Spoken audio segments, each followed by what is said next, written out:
ৰাতিপুৱা ভাতকেইটা খাই কলেজ যাবলৈ ওলাইছোঁ যিহেতু ক্লাছ চলি আছে। এয়া গাড়ীৰ কাৰণে ৰখি আছোঁ। যেতিয়া মানে মই ৰাস্তালৈ আহোঁ গাড়ী এখনো নাপাওঁ। তাৰ বহুত সময় পিছত গাড়ী পালোঁ। এতিয়া গাড়ীত বহি গৈ আছোঁ কলেজ। এয়া কলেজ আহি পালোহি। অলপ পাছতে ক্লাছ আৰম্ভ হ'বই। ক্লাছ শেষ হৈ গ'ল। তাৰপিছত আমি গৈ আছোঁ টমটমত। ক'ত গৈ আছোঁ আপোনালোকে ভিডিঅ'টো লাষ্টলৈকে চাই থাকিব।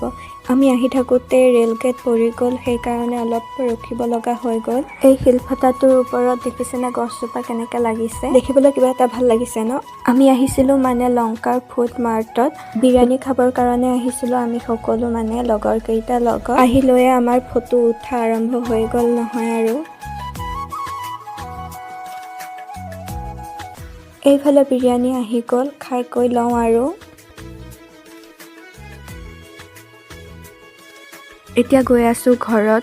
আজিলৈ ইমানেই আছিল। আকৌ নতুন এটা মিনি ব্লগত লগ পাই আছোঁ। আজিলৈ ইমানেই। Bye bye.